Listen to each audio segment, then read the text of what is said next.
wanted to also alert you to the fact that our remaining 2 programs are going to be held at the Round School in Newbury on 63 Hanover Street is a specific address, and that's because our attendance has been exceeding the capacity of what the fire department considers safe for the refuge. So that's, I guess, good news for our organization, that our programs are becoming fairly popular. So our next program, Using Oysters to Protect Towns and Cities from Sea Level Rise, by Anna Marija Frankic from Green Harbors at UMass. That program will be held on June 4th at 7 o'clock over at the Newbury Elementary School, or also known as the Round School on Hanover Street. Tonight's program, Preparing for Sea Level Rise and Assessing Risk and so forth, we're going to look a little bit at how we model what's going to happen in the future. And talking about models, I mean, when you enter the conversation of, regarding climate change, a lot of people are skeptical about climate models and predicting what's going to happen and so forth.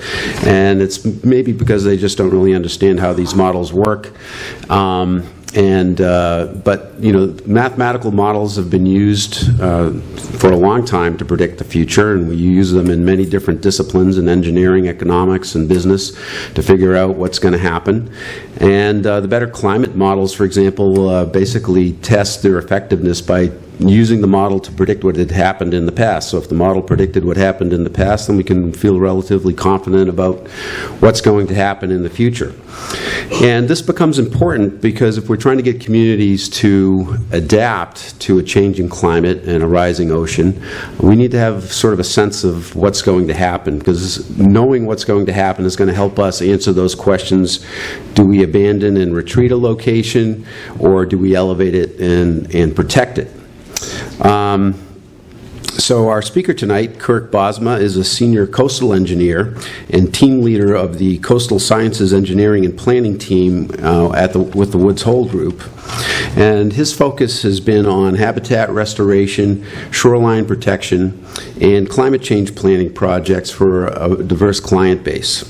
And he specializes in applying numerical models to optimize the prediction of current and future flooding risk, and optimizing vulnerability assessments and engineering design. So I'd like to turn it over to Kirk.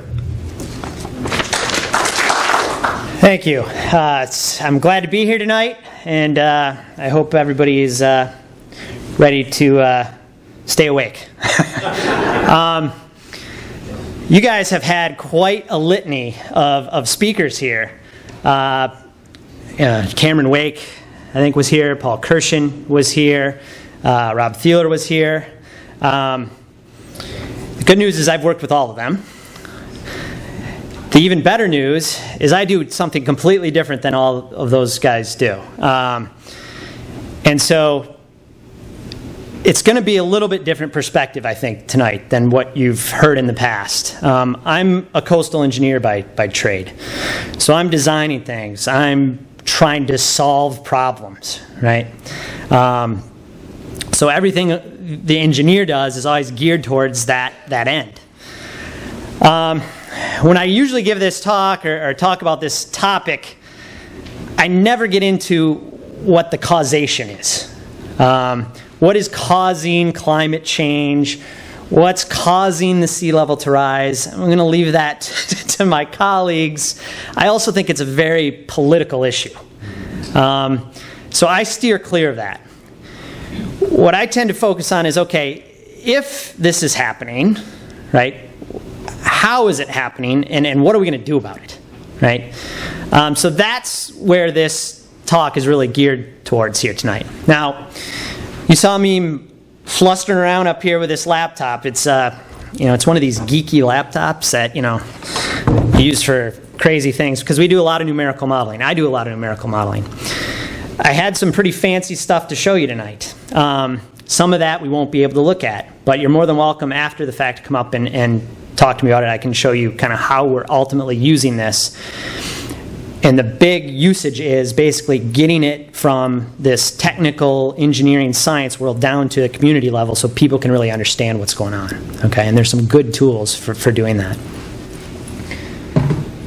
All right, so here's just a brief outline of what I'm going to go over tonight. Sea level rise and storm surge risk. What is the real risk? Okay, just a real basic understanding. I'm not going to get into all the climatology and all that, but just looking at the facts, looking at the data.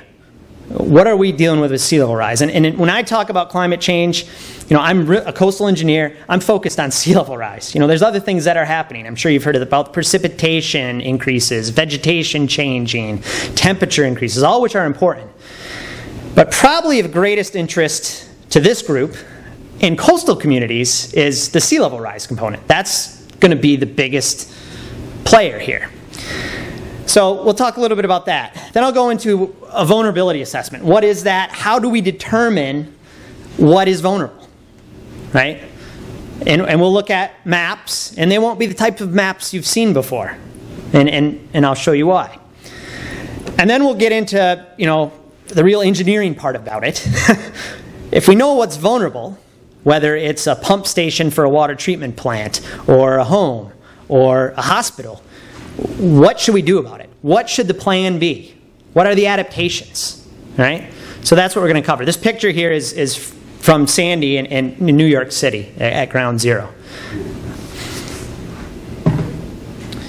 All right, so just a little bit of background on sea level rise. Why is the sea level rising? Well, it's essentially two major things. Right? Thermal expansion of ocean water. What does that mean? Well, the globe's getting warmer, right? So I've been told, right? If you heat up water, the specific volume of the water molecules actually gets bigger. So if you have a huge volume of water, like the ocean, and you start to increase the temperature, it just takes up more space, right? So that just means your water level is going to come up. Okay, that's the first piece. The second one, probably more important, is increased water input from land-based sources, right? You've probably heard all this from the previous speakers. That's essentially glaciers melting, there's more water getting into the ocean, so you have a bigger volume. So those two things are driving sea level rise. Now, it's happening across the globe. Unfortunately, in the Northeast and Mid-Atlantic, we're a little bit higher than the global average, okay? The global average is around, right now, 1.47 millimeters per year, maybe 1.5 millimeters per year. In the Northeast, this is just data, again, from historic tide gauge readings. We're at 1.75 in Maine to about 6.05 millimeters per year. Now that's relative increases, so the land's moving too. Subsidence, rebounding, all that happens. The other big thing in the Northeast is there's been a lot of work and a lot of studies that have started to take place that have looked at changes in ocean circulation, right? The Gulf Stream, or in this case, the Atlantic Meridional Oceanal Current. Changes in that current basically are pushing more water up into this Northeast region. And this figure here is just, you can get it on the NOAA website. This shows the rate of sea level rise or increase in water levels in the Northeast area. Okay, the other big concern when you start thinking about coastal engineering and the coastline is, guess what? People live on the coast, right? Across the globe, 80% of the population in the world is within 60 miles of the coastline. Okay? 3/4 of the major cities in the world are on a coastline. Okay? And then in the US, right now 40% of the population lives within 30 miles. That was in 2010. But people continue to move to the coast. Right? Their projections are by 2020, 50% of our population in this country is going to live within 30 miles of a coastline. Right? I often tell people that as a coastal engineer, the one place I want to retire to is not a beach. I'm going to retire to the mountains. That's my dream. So I'm not coming to the coastline. I've lived there every day. I don't want to go to the office when I retire. So that's some background on sea level rise. So, is it real? That's a question I ask myself. I'm an engineer. I'm not, a scientist that's looking at global projections. Us engineers have to design to certain design criteria. There's layouts for that. And so, I bought into the fact that, sea level is rising. And what we're looking at here is this is the latest U.S. National Climate Assessment. Okay, these are the projected sea level rise scenarios. Paul Kirshen may have shown you some of this. I work with Paul a lot. So This black line here is basically what the historical from 1900, kind of using all the tide gauges across the globe, this is what the global increase in sea level is doing. Relatively slow increase over, 100 years, right? If you extend that rate out, that's this blue line, by 2100, you'd have basically a 0.2 meter increase in your mean water surface elevation, right? Hey, everybody can buy into that, right? It's based on data, right? There's no magic going into the climate with these big curves like that, all right? So I was like, yeah, that makes sense. We have some historical basis for that, all right? But zoom in here. IPCC and some of the climate change scientists first did their study back here in 1992, the first one, and came up with some projections. And I zoom in here because this blue line is actually what has happened with sea level, the measured sea level, okay? The data. It's going at a quicker rate than they thought, than they projected in 92, all right? So these new curves are starting to put that information into it, and so you have these rates of intermediate low, intermediate high, highest, where you start to see these projections of increases in sea level rise, right? So already, since 1992 to about present day, 2012 time frame, we've had an increase in the rate, the historic rate of sea level rise. So now the data is starting to back up these projections a little bit. Okay? Does that mean that you need to plan for this red line here? Not necessarily. And we'll get into how I think you can start to deal with that. And there's a wide range, right? I mean, if you go out to 2100, you're anywhere from down here to up here. That's a pretty big error bound, pretty big planning horizon that you have to deal with. So how are we going to tackle that when we start to think about sea level rise, let alone storms on top of it? Yes, so then there is storms, all right? How important are they, right? We have sea level rise. We also have these storms that occur. And I'm trying to distract you with this model here. This is an actual model that we developed. This is, and we'll get into this later, but what you're looking at is a synthetic hurricane coming up, similar to Sandy, hitting the coastline of Massachusetts. The colors you see are increases in water surface elevation, right? So that's increased water levels. The arrows, you can see, and if I had it on, if you could see my laptop, it would be much easier to see, are the wind, right? So wind is included in here. You can see as it comes closer to the coast, it pushes a lot of water up against the coast. You get red. You get increases of over 3 meters in water surface elevation. That's 12 feet increase. Okay, this is a pretty big storm that we're talking about here. This is Sandy-like, however, right? Right. So that's what's going on there. Over here, more importantly, we're looking at kind of where our range of water levels kind of reside as we go forward. All right. So here's mean high water in Boston today in 2010, right? We're at about 4.5 feet NAVD 88, right? If you just add sea level rise to that, forget about storms, you can see the bracket gets wider. Remember those curves, how they separated, right? Your uncertainties and where my sea level is going to be start to increase. You're between 5 and 6. If you go out to 2100, you got a wider range of uncertainty, but you're between somewhere to 7 to 10 feet. If this would be the highest, this would be the lowest projection. Okay, but look at the next bar over. Okay, that's the annual high water level. Right. One thing you'll never hear me talk about, and we'll circle back to this later on, is what a 100-year storm is. Right. You can't really tell me what a 100-year storm is. Right. What's the track line? How long did it last? What was the tide level when the storm hit, right? When somebody says a 100-year storm is coming, I say, well, I don't know what that means.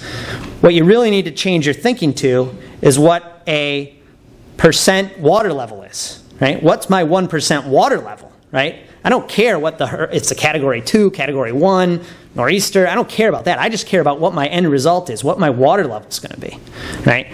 And that's what this is. So this is the annual high water level. In 2010 today, every year you can expect to get around a 6.8 water level in Boston, right? 2050, 2100. look at the final column. This is the 1% risk. If you want to think in a return period storm, it's a 100-year storm, but think of it more as the 1% chance in a year you're going to have a water level of that given magnitude. In 2010, today, you're already at 10. Right? So one thing this tells me is, look, sea level rise, yeah, it's important, but we're already at risk, right, if we get a storm. Okay? And sea level rise is just going to make it worse. Right? If you're down here, you're at 12, 13, 14, I mean, you're well underwater at that point. Okay? So really, really important when you start thinking about how you're going to plan for this, how you're going to adjust to this, it's sea level rise and storm surge combined. Okay? And that brings up a whole bunch of probabilities and things that we'll get into in a little bit. Why all the heightened interest in this stuff more recently? Now, we've been doing marsh restoration projects for, I don't know, 15 years or so. And we've always kind of considered sea level rise just because the marsh is really important to keep up with the sea level rise. You got to get the right vegetation growth, all that kind of stuff. But Sandy has kind of spurred this on into the urban setting, in the urban world. Boston really dodged a bullet with Sandy. This is the tide, or the water surface elevation, tide levels in Boston. This was, the blue was the predicted, the red was what actually occurred. If you subtract those two, here's what the storm surge was. So this is the increase in water surface elevation caused by Sandy. Okay? That result in Boston was about a 7.4 foot elevation. Why? Well, it occurred near low tide. Right? Sandy just happened to roll in around low tide, so it corresponded, again, I'm going to use return period event, but it's a 3.3 year event if you think about it in those terms. Meanwhile, down in New York, it was causing $50 billion worth of damages. Okay? Now, if those peaks lined up and were simultaneous, okay? So if Sandy had arrived 5 hours approximately earlier at high tide, we would have had a 9.4 foot elevation, which is greater than a 1% return period 100-year storm event. Even then, with this low elevation, waves, which sometimes a lot of people don't even consider when they talk about sea level rise and storm surge, they were really hammering the South Shore, Scituate, Marshfield, Duxbury, right? The wave effects alone were big, and we had a pretty depressed water level. So in Massachusetts, in Boston specifically, we dodged a pretty big bullet with Sandy, but it's woken up a lot of people. All right, so that's just a little bit of background on sea level rise, you know, what it really is, what it is kind of, you know, the trends, how we should start thinking about it. But that then wraps into what are we going to do? How are we going to prepare for this, right? At some level, it's happening. It's coming, right? It may not be the highest of high. It may be the lowest of low. But we have storms that are a problem now. We have sea level rise that certainly looks like it's going to continue to happen. It's going to cause more problems. So the first place to start is a vulnerability assessment. You got to figure out in your community, in your city, what's vulnerable, right? And you got to assess that for both current conditions and then for these projected future conditions, all right? So how are you going to do that? That's the first part. You also got to evaluate the processes. You got to make sure you're getting all the processes, right? I just showed you the waves, right? Waves are a big part. If you're ignoring something, waves, winds, you're probably getting it wrong, all right? And you want to know the flood pathways. Where's the water coming from, right? If I can figure out how the water is getting to my house, maybe I can do something to rectify it, right? I get a lot of water in my basement of my house, but if I just don't know how it's happening, I'm going to have a hard time fixing it. And then you got to analyze the system, communities, sensitivity and resiliency. What do those words mean?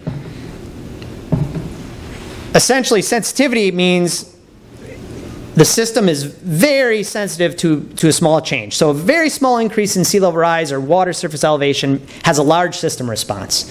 What you want to think about there is like a marsh plain, right? Very flat, low line, little bit of sea level rise, all the vegetation changes. Or you're underwater most of the time, right? You get a complete landscape change.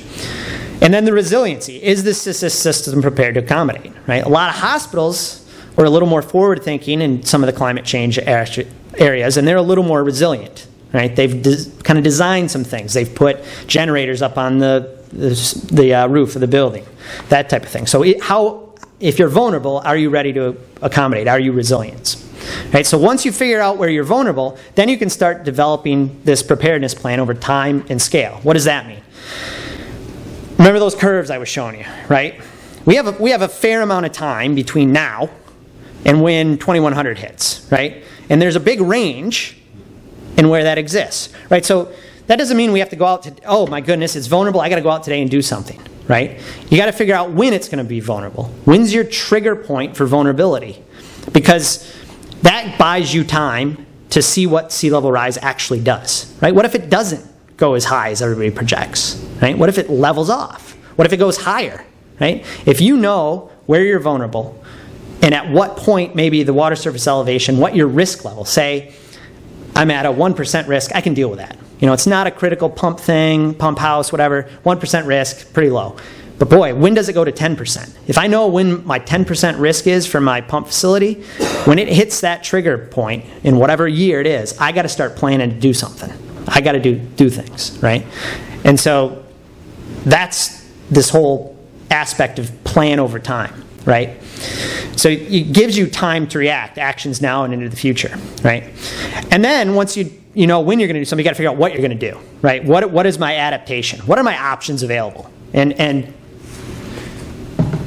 I'll talk a little bit about some of those. There's a range of these adaptation options. There's, no action, you can do nothing. You can accommodate it, right? So Seattle, for example, has these floodable zones. They've designed it so they allow it to flood, they evacuate, flood, waterproof everything, come back after the storm's gone. That's how they accommodate it, right? You can protect, keep the water out, right?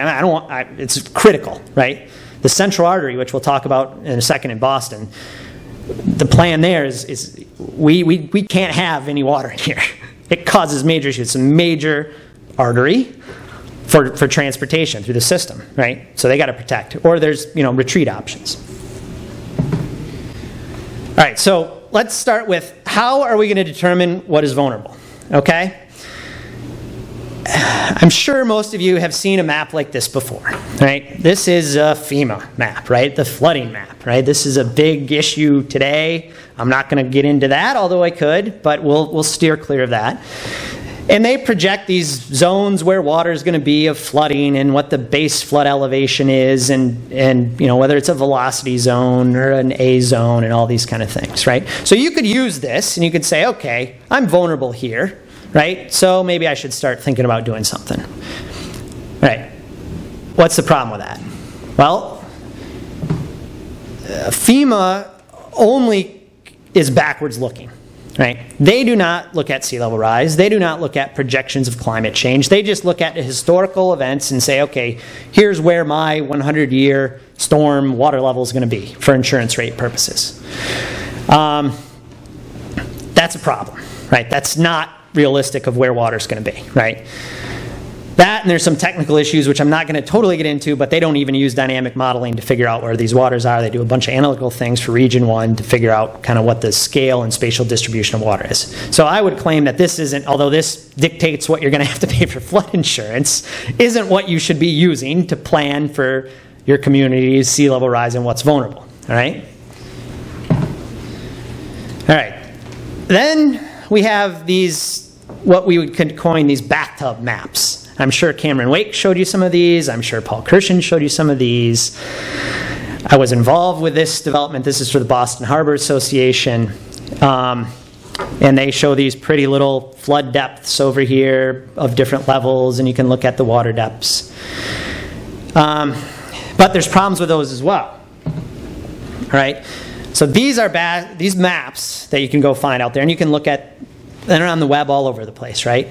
Well, everybody in this room could generate this map. This is not hard. All you need to do is get what the land elevations are and say, look at the curves I showed you and say, well, I project sea level rise to be 10 feet, right? I'm just going to increase my water 10 feet, and whatever land elevation is below that gets wet. It's just a bathtub.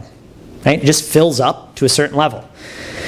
That has nothing to do with what a storm really does when it comes in. Everybody knows that. You've been out on the shoreline when a storm comes by. There's waves, there's winds, there's different directions going on.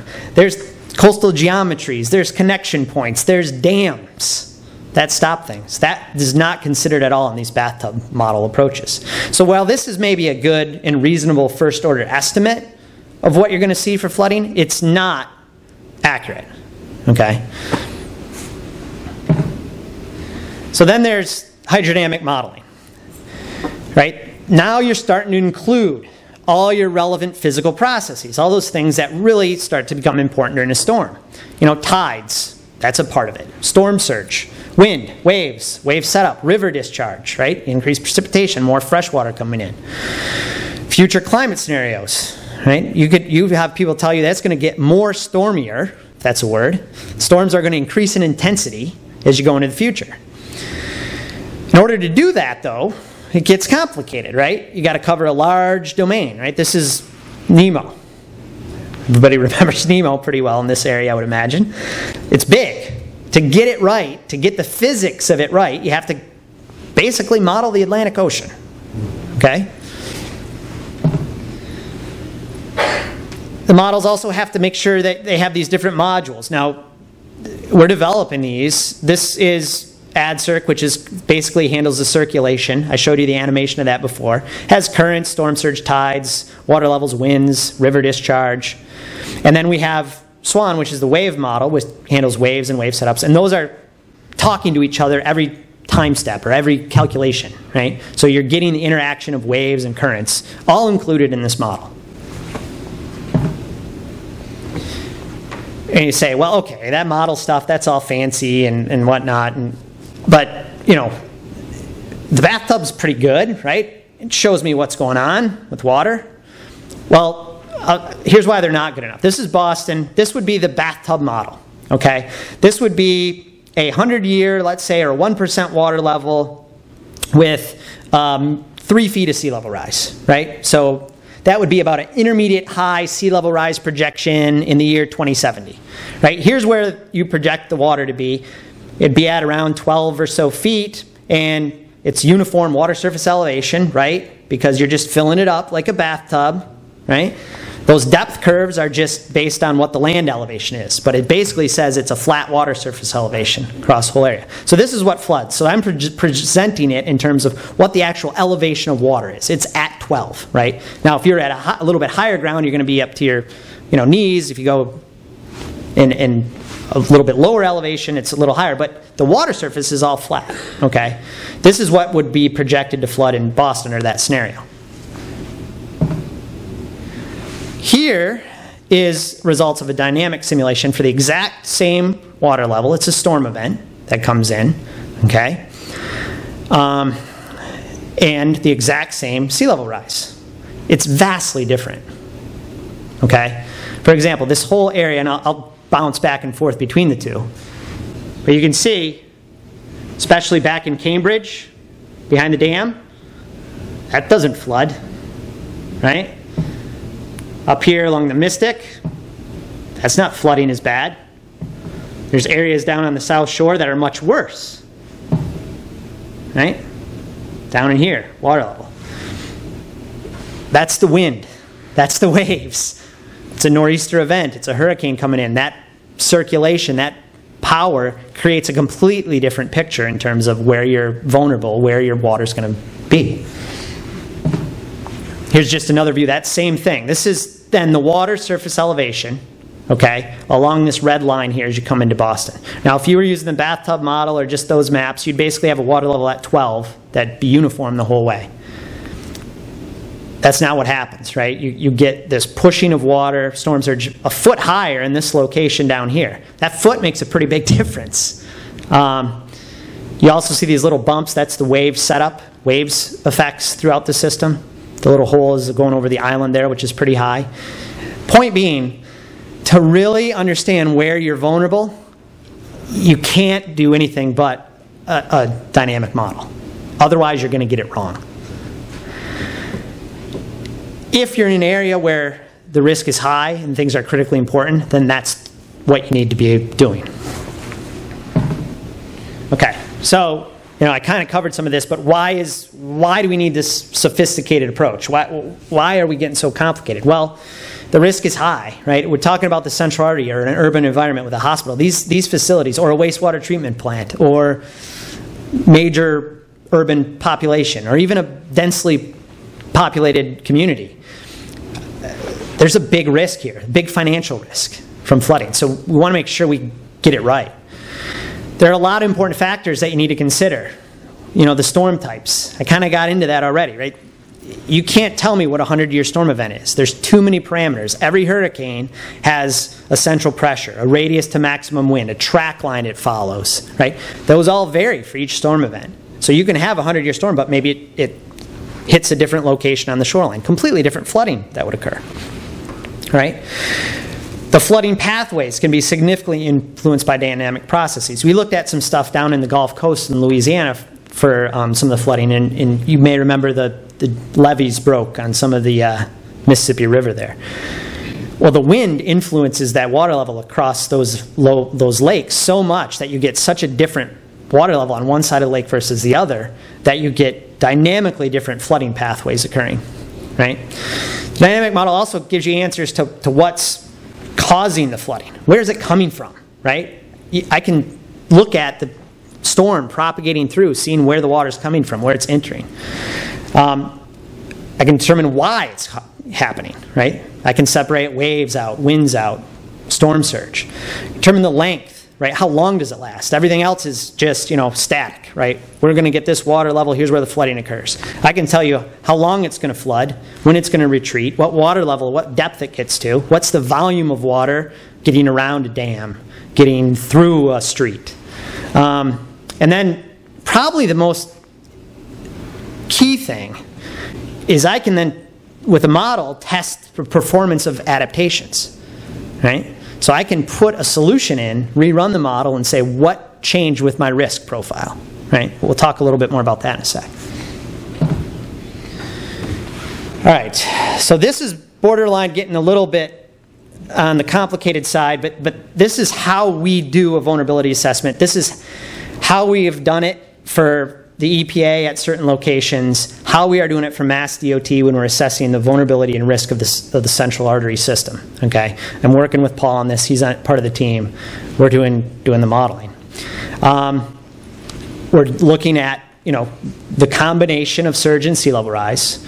We're looking at present day conditions and also future climate change scenarios. And we're looking at both hurricane and nor'easter conditions. But the key thing we're doing is this Monte Carlo approach, okay? That basically uses a really statistically robust 5,000 plus synthetic storm events to basically determine what the flooding is in the city of Boston, okay? So all these track lines, we're just looking at hurricanes, are different hurricanes that can and could occur that influence a certain area outside of Boston. They're different magnitudes, they're different probabilities, they're different central pressures, radius to maximum wind. But if you simulate enough of them, right, all that statistical difference starts to come out in the wash, okay, because you have enough storm events. And then we also have, different climates. So we have a 20th century climate and we have a 21st century climate. Now this is all developed by Kerry Emanuel at MIT. Okay, he provides these storm scenarios for us under different climate years, and then we simulate them. We've also developed a similar set ourselves for nor'easter events, okay, and how those work. So we're modeling literally thousands of storms to figure out where the flooding is. We're not just looking at one 100-year event, right? Because I don't know what the 100-year event is. What if I got it wrong? What if I got the track line a little off, right? We're doing thousands of runs. I mentioned earlier that you have to capture the dynamics of the storm. So here's our modeling domain, or grid, if you will, for basically the Gulf Coast and Atlantic coast of America, right? Literally millions of calculation points, of nodal points. right, in that area. And we have to start way in the middle of the North Atlantic, or the Atlantic Ocean, to basically get the dynamics of the storm right. By dynamics, we have to understand what the pressures are doing, what the winds are doing, to basically simulate that storm coming into the system, in the area. We also have the ability to do this unstructured grid formation, which basically allows us to get down to really high resolution. This is a study we did in Galveston for EPA, looking at some of the risk and vulnerability there. But you can see Gulf of Mexico has a little bit larger grid cells. As you get down closer and closer to the area of interest, the communities, you're down to like 5-meter resolution. Right? That's really high resolution. So you can literally go down a street and figure out what the water level is going to be at that area. Here's our kind of our interior grid for the Boston area. This is the Charles River starting up here. This is the financial district. You can't even see it because it's so covered with calculation points. Okay?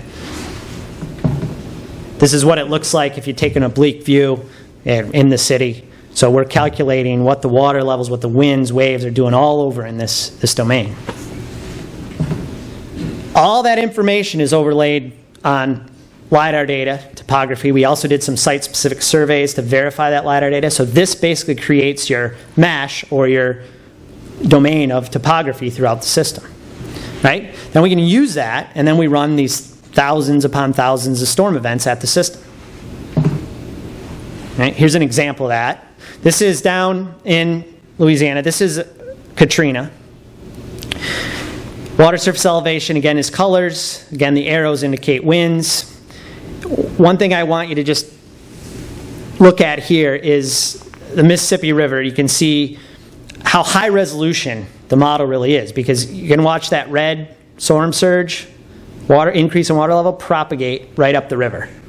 Okay? And so we have thousands, hundreds of thousands of points through there, basically to get that flooding correct. Okay? Mike mentioned something earlier, right? The models, right? How do I not know this is just hocus pocus? Okay?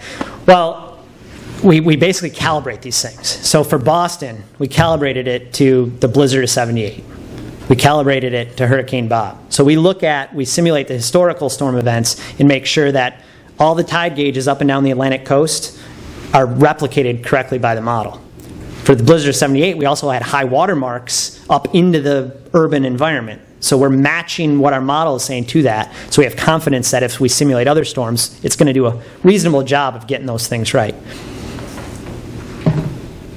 Just another couple of examples. This is Galveston area with a hurricane coming in. Let's see if I can get that to start here. This might be, we might not be able to view this one because I had to switch off to the other computer.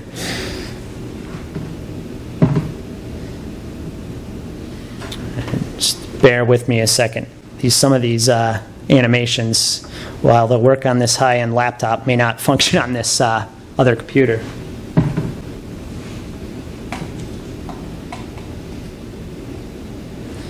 All right, so this is Boston. Again, you're looking at the same thing. Increases in water surface elevation, higher colors here, and then the winds. And you can see this is a simulated hurricane coming in. Couple things to note here. Significant flooding on the south side of Boston, but you also see water surface elevations in the Charles River starting to go up, right? So they go from blue, which is this low water surface elevation, and they're staying at blue. All of a sudden, they're turning green right at the height of the storm. So water's getting into that basin, okay? You would immediately think, well, the dam got overtopped. Not true. The dam worked fine. The dam was actually flanked both on the south and north sides, okay? Here's a little closer zoom into that.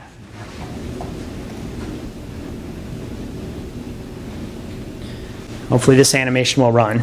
But essentially what happens here is there's a low flow point down here where water can get around and floods right down into the tunnel and also into the Charles River Basin. There's also a low point back in here where water flows around this way. So the dam itself functions, but actually gets flanked on both sides. Key piece of information to know for the city of Boston. see if I can get it to run one more time here.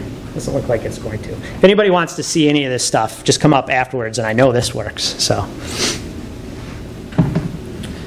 all right. So after we do all these simulations, what does it really produce, right? So far, all you've really seen is pretty pictures. Maybe we've learned a couple things, like the dam can get flanked. It actually functions, but maybe the designers didn't think about flooding occurring from different locations in the city. But ultimately, these are the types of results you get. Now, these are a different type of map, okay, than you've ever seen before, I would claim. This is an inundation risk map, okay? So this is for Galveston. This is actual results for EPA. This is in the year 2100 with sea level rise, okay? And so in 2100, this shows you what your risk is anywhere in the domain of having water that given year, 2100. So, for example, if you live on this island here, right? Any given year, you have a 100% chance you're going to get water, okay? Well, why is that? Well, the sea level rise alone increases the tide range enough where this was going underwater. Okay, so that was a case where sea level rise is pretty important. If you go to some of these yellow areas, or orange areas, let's say, you have a 10% chance in 2100 that you're going to get water there, right? So if you're living at that location in 2100, you can look at that and say, there's a 10% chance I'm going to get water at this location, and you can obviously get the depth from the model too. Do I need to do something, right? If you go up to the green areas, then you're at, 1% or under risk, right? So in 2100, I have a 1% risk of getting water at that location, right? So now you're not tied to, oh, what storm level am I dealing with? What's my hurricane doing? You can look at any map for any given year, 2070, 2050, and figure out at any spatial location what your risk probability is, what your risk profile is.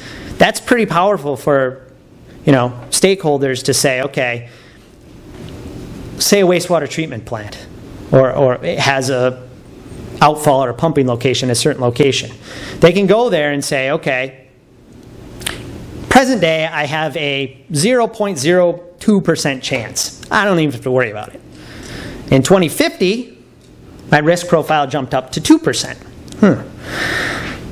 In 2070, I'm at 10%. At 2100, I'm at 25%. You can use those to say, okay, when is my risk no longer tolerable to me as a stakeholder, right? I can tell you for the central artery, it's 0%, right? They can't be down. But for other places, maybe not so. Hey, I can deal with a 1% risk. It's when it gets at the 10% level, I got to start doing something.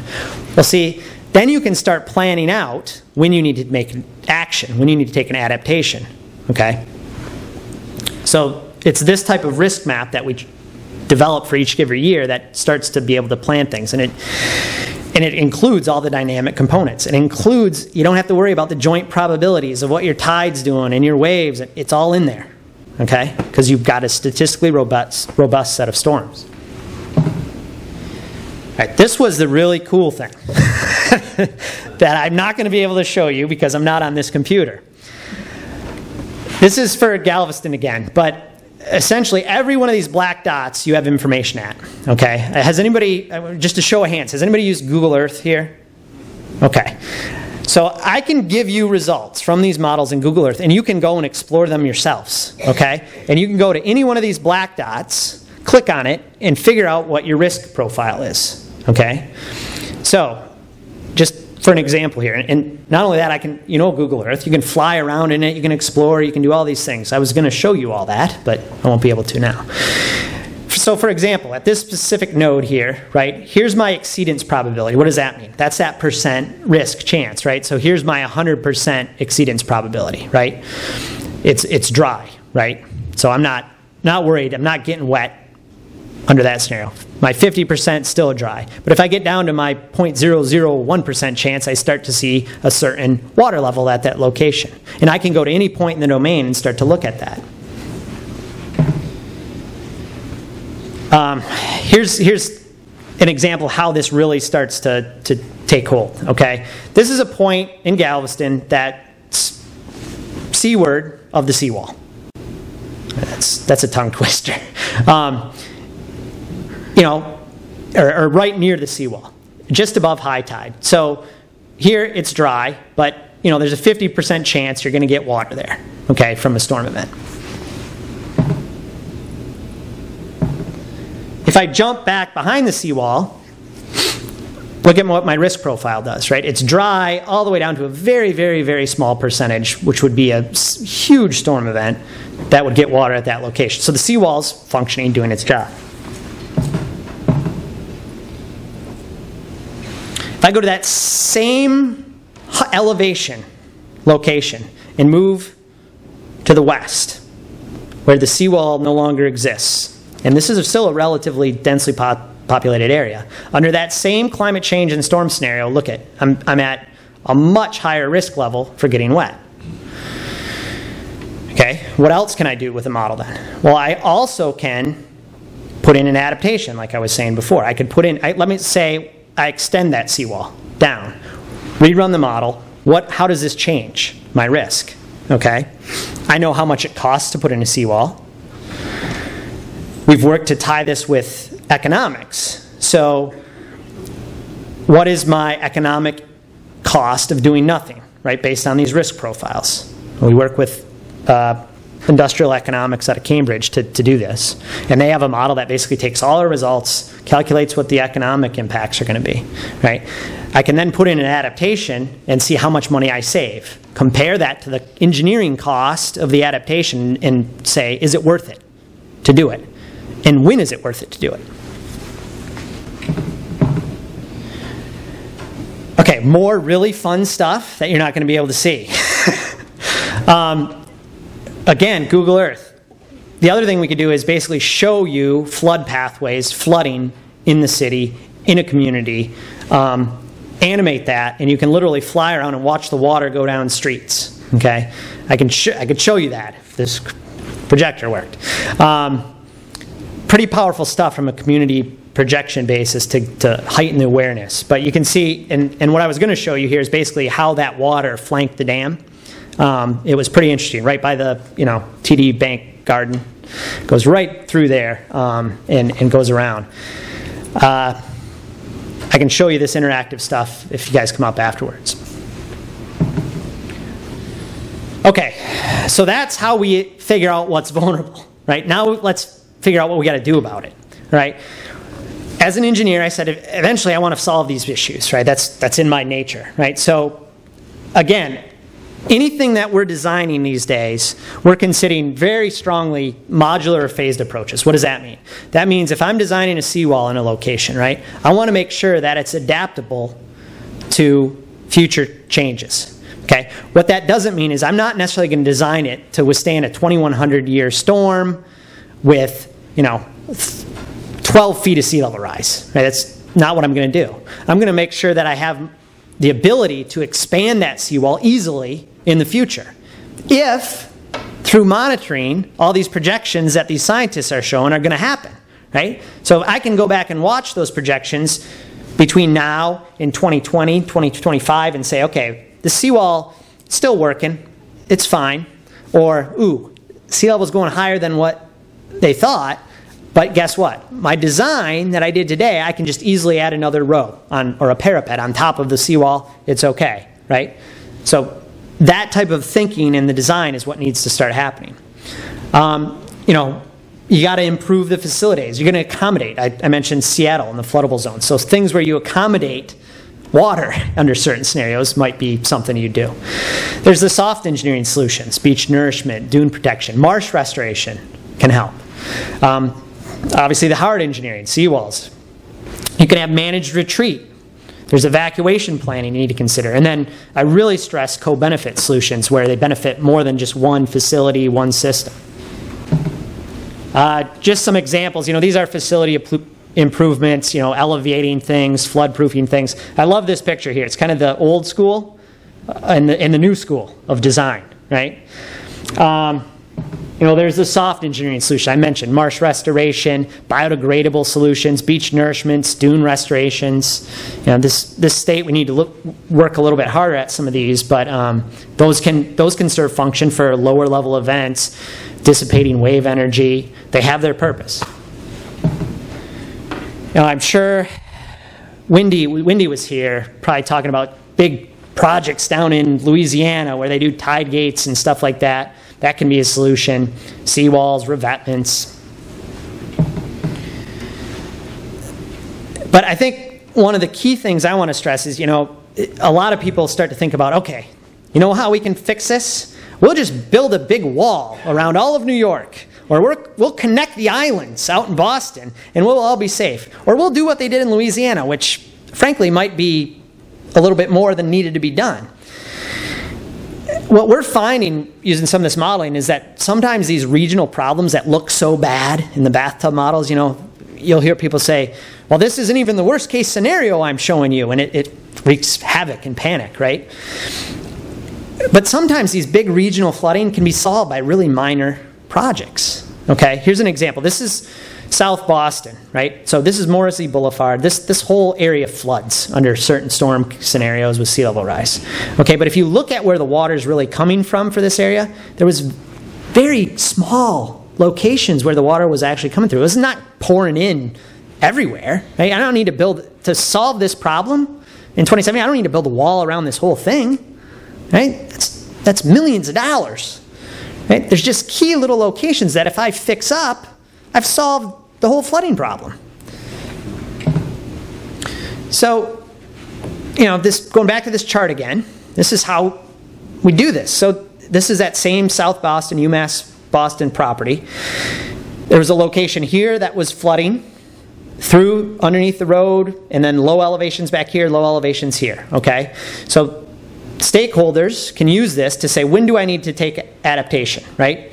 So green means there's no flooding expected. As you get to red, you got some problems, right? But you can look at your time frame, what your water levels inset is, and say, when do I need to take action, what that action should be, how much is it going to cost me? In this case, it was a construction of a berm here and a tide gate at this location. Small projects, right, that solved major flooding pathways for infrastructure.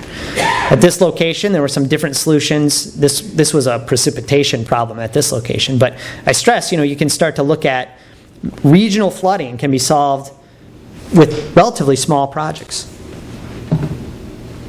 All right, so you guys are probably sick of hearing me talk at this point. So let me just wrap this up. I think climate change-related coastal flooding is a reality. Okay, I'm not necessarily a scientist. I am an engineer that works in climate change, and I've seen enough now to believe that this is real. Okay, and again, that doesn't mean we have to do everything in our power today, but we got to start thinking about it, especially engineers and design. I'd also stress that detailed modeling is really required to capture all the important physical processes. If you're not doing that, you're probably missing something, and you might be missing something important. Now, if you're in an area where there's low risk, not a lot of development, but have at it with your bathtub approaches. If you're in some critical areas, don't. And communities really have to start thinking about preparedness plans. And that can involve, multiple activities from, a very local building-specific solution, flood-proofing, to regional scales, like if, that example I just showed you in South Boston. And consider implementing phased plans. Again, not everything has to happen today, but I need to know when my trigger points are to take action. And then a real big thing is coordinated activities between adjacent communities, right? If you're operating in your own little window, you might miss, like, for example, the Charles River Dam. Charles River Dam is designed wonderfully. The pumps work great.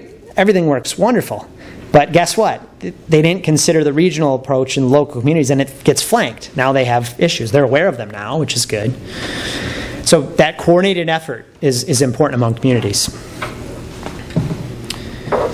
So I will wrap it up there, and hopefully I left some time for questions. And I appreciate you guys having me. So thanks.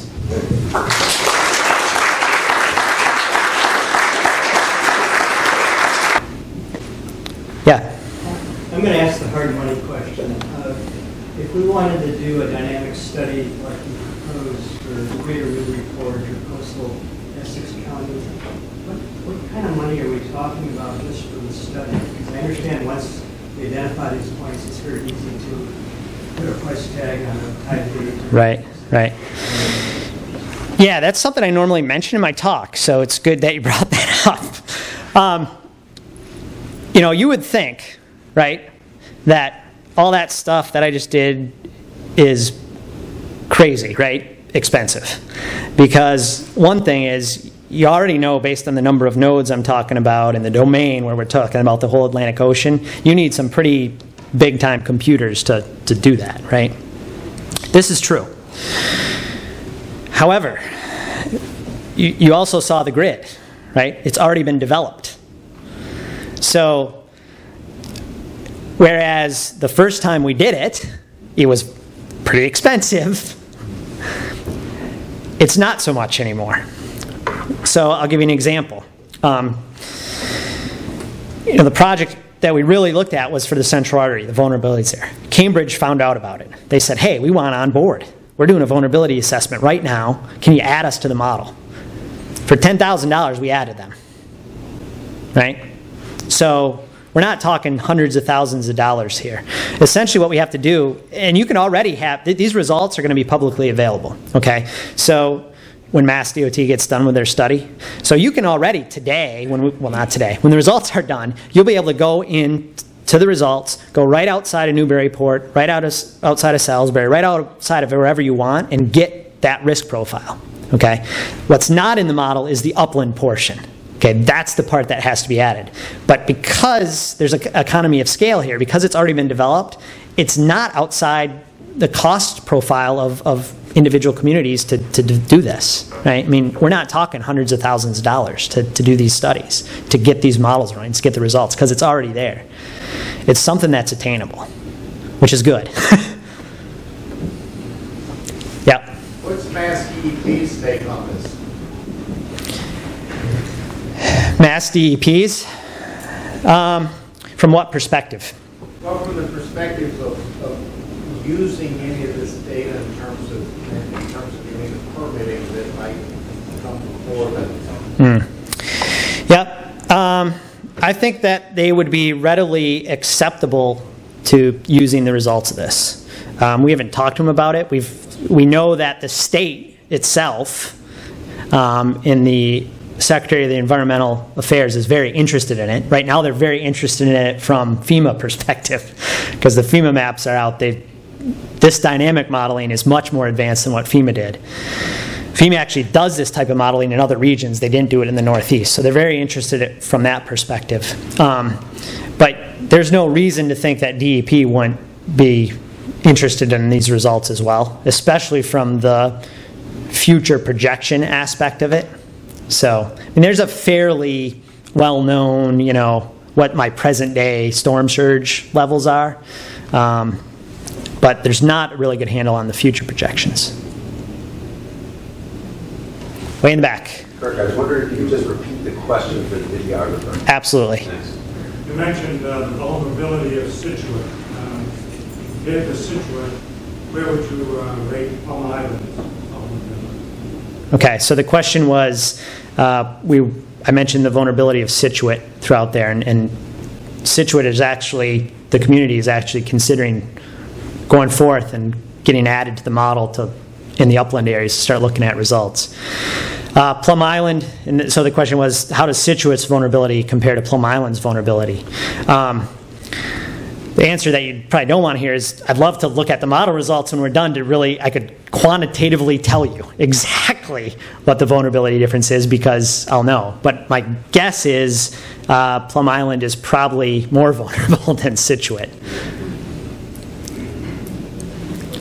Yep. I have two questions. First, if you did something like Plum Island, would you take into consideration the bubble of fresh water that's under it that even at high tides get pushed right up through the surface? Would you consider something like that in your model?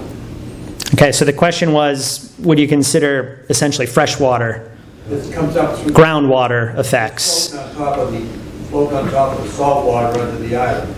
That, during storms now, that sometimes gets pushed right up through the surface.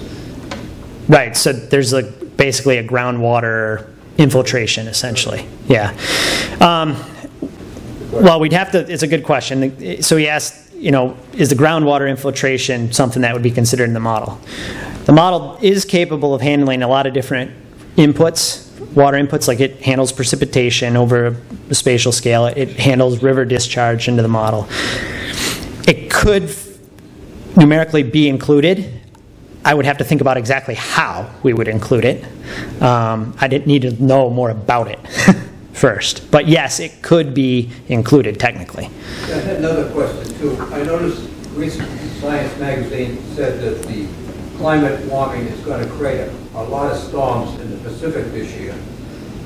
And it's going to affect the Pacific coast. But I didn't see anything about what it's going to do to the Atlantic. Does your input model from all these Monte Carlo storms, is it going to include what recent storms or something like that? Yeah, so the question was kind of projections in terms of storms. The Pacific has a pretty high projection for this coming year, and how's that handled for the Atlantic Ocean? That's a question that I can't answer specifically, except for the fact that Kerry Emanuel, who we work with, would be much better to answer that. He's the climatologist. Except that I can tell you that the model accounts for changes in climate as you go out further. So the general ocean temperature warming and changes in circulation are all included in that model, which generates the storm. So there's another whole model here that I didn't really touch on, which is all those track lines I showed you for the Monte Carlo approach. Those are all generated with a climate model.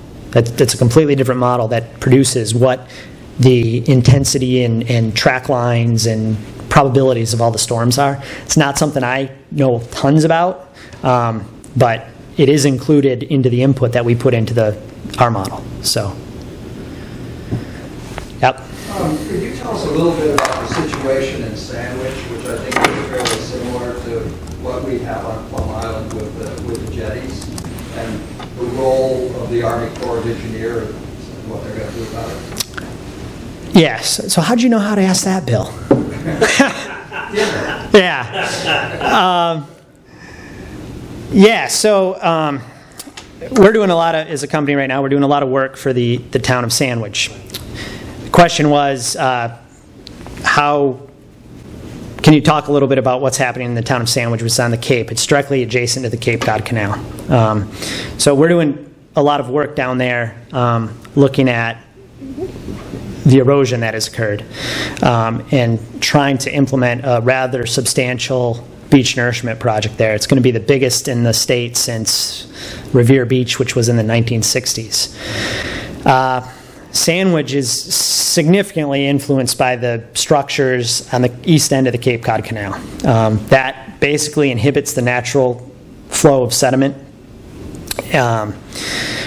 Rightfully so, they got to keep the canal open for navigational purposes, but it's caused a detrimental impact to the downdrift beaches of Sandwich. They've lost, 67,000 cubic yards of material every year for over 100 years now.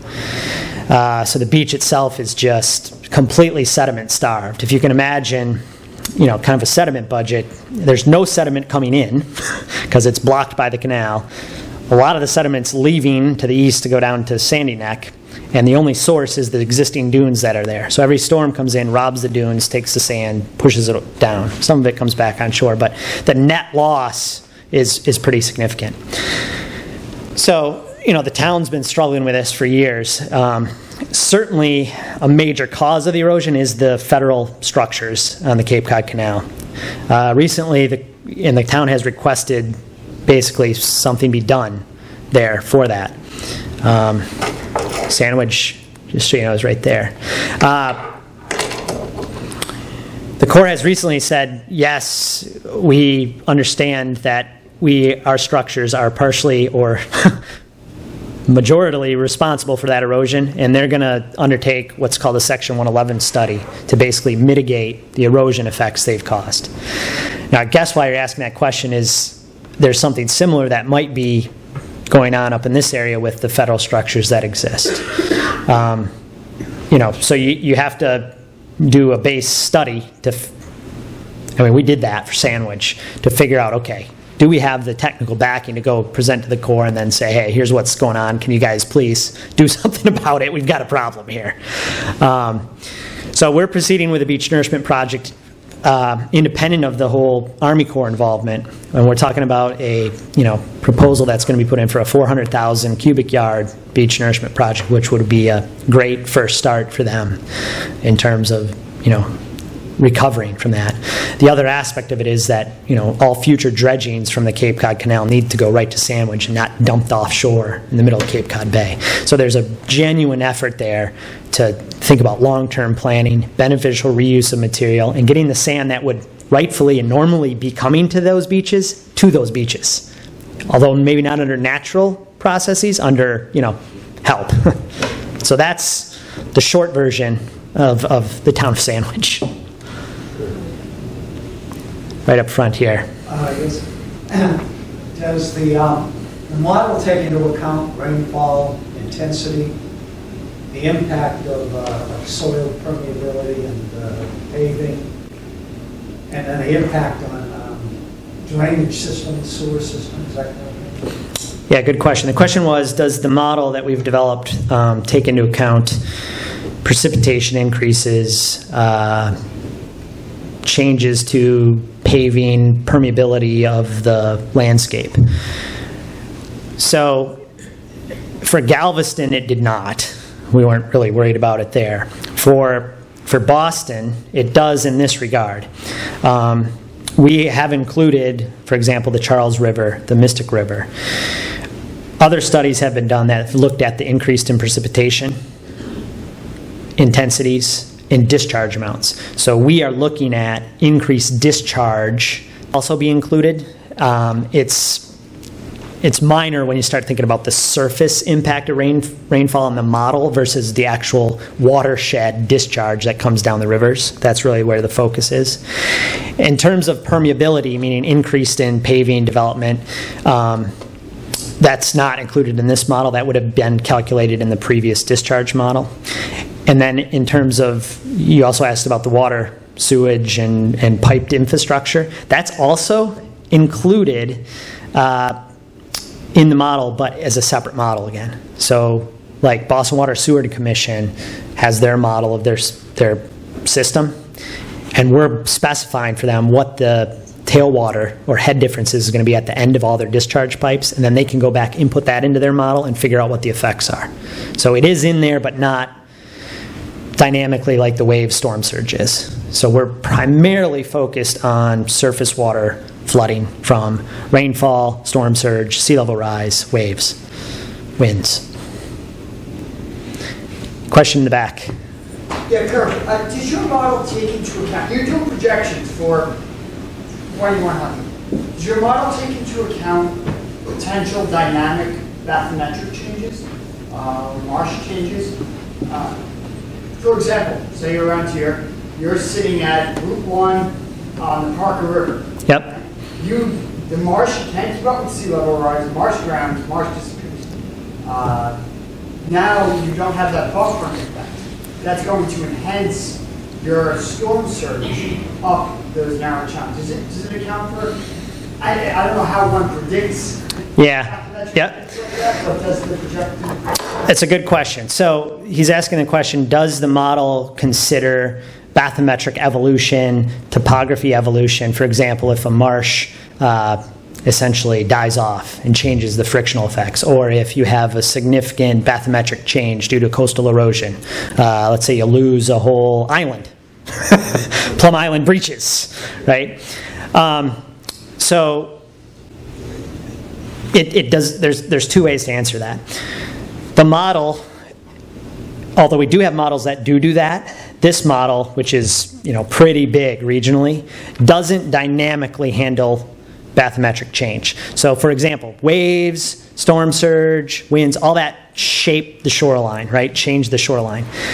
It doesn't do that on every time step, and our time steps are on the order of seconds, so it won't do that.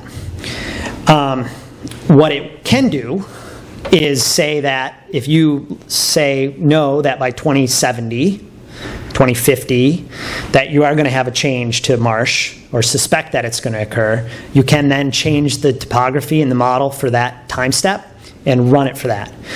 How we do that, Rob Thieler was here, right? Gave a talk to you.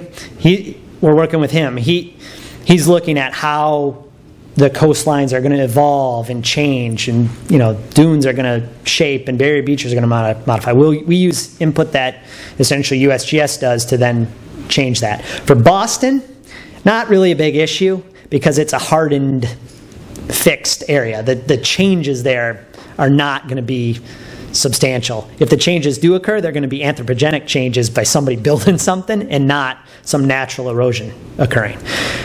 But so it's a yes and no, I guess, to that. And it's a valuable question because I think the power of the model is just like for Galveston, if I put a seawall in, I can do the same thing, say, for Great Marsh.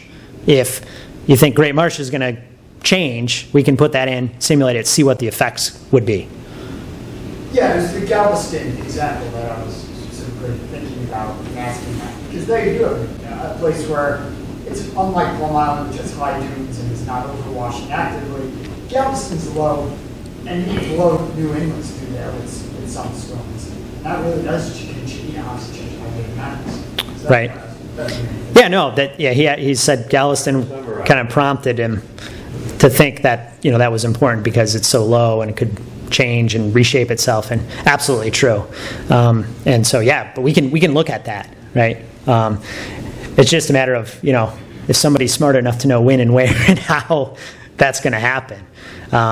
It certainly was powerful for EPA to look at. They were looking at the cost of adaptations, and if we don't do anything, here's what the cost is. They can look at okay, if you don't build the seawall, you have to elevate all these or abandon all these homes or retreat it all here. But if you put a seawall in for this cost, then it creates this cost profile. It was kind of a pretty neat study. So, yep.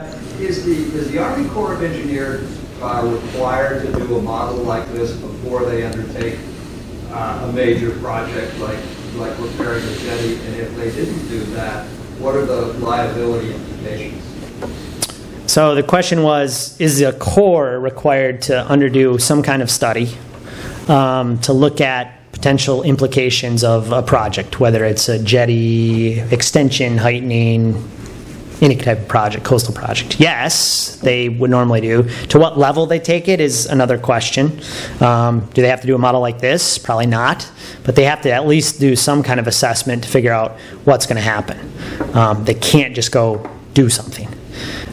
It would be a case-by-case basis that what level they would take it to.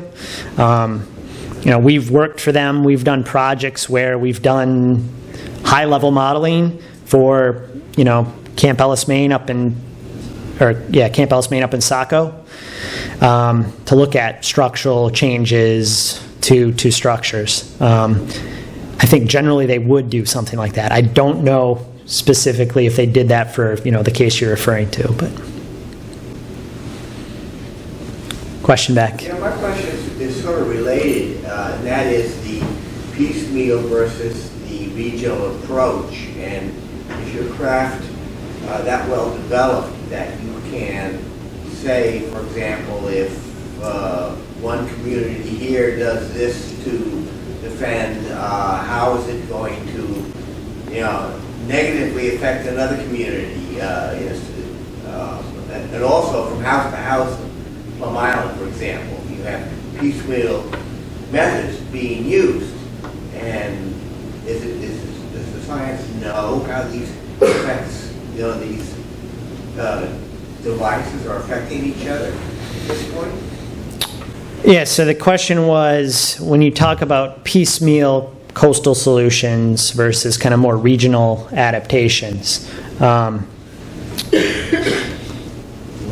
It can be addressed, not with this model. There's other models we do. I could come back here and give you a whole nother talk on coastal erosion, modeling of waves, and sediment transport, and how that all works. it becomes tricky when you get down to like individual homes doing specific things. Certainly you can assess regional risk and regional sediment transport. And again, it would depend on the specific case that you're looking at. If you're talking, you know, Plum Island where one person puts rocks in, the next person doesn't, yeah, you can get at some of that stuff. What you couldn't get at is if one person put rocks in, the next person put rocks in a little bit lower. Not going to get to that level of detail, but, you know, kind of an on-off binary switch of yes or no. We have models that would be able to address that. Question in front. You brought up the issue of calibration of the models and predicting a historic storm. And so my question is, how good is the match, and how good do you consider good enough? I do modeling myself, so yeah. Yeah, that's a good question. The question was, you know, we calibrate these models, right? We don't just run the models and assume the equations have it all figured out. We basically compare it to data, historical storm events. We do a lot of different types of modeling. So it varies based on the type of modeling. Like, for example, we do a lot of marsh restoration, hydrodynamic modeling. There, we measure tides and currents and salinity, and we tend to get it within under an inch of rectification on that. So pretty well calibrated, good level. There's all kinds of benchmarks you can use to start to statistical, you know, values, bias and RMS error to gauge that. For this model where you're talking about regional flooding, we like to get the actual data, meaning tide gauges, within inches as well. The high water marks, you know, you want to get them pretty close, but you're never going to get them all exactly right because it's some person that went out there, looked at a building and said, oh, I think the high water mark is there. And it may or may not have included wave action. So generally, if you get those within a certain percent error, 10% error, we're pretty happy with that. But the tide gauges where we actually have the measurement, we like to get those. We'll spend a lot of time getting those pretty close. Any other questions? Thanks for listening, being such a great audience. So.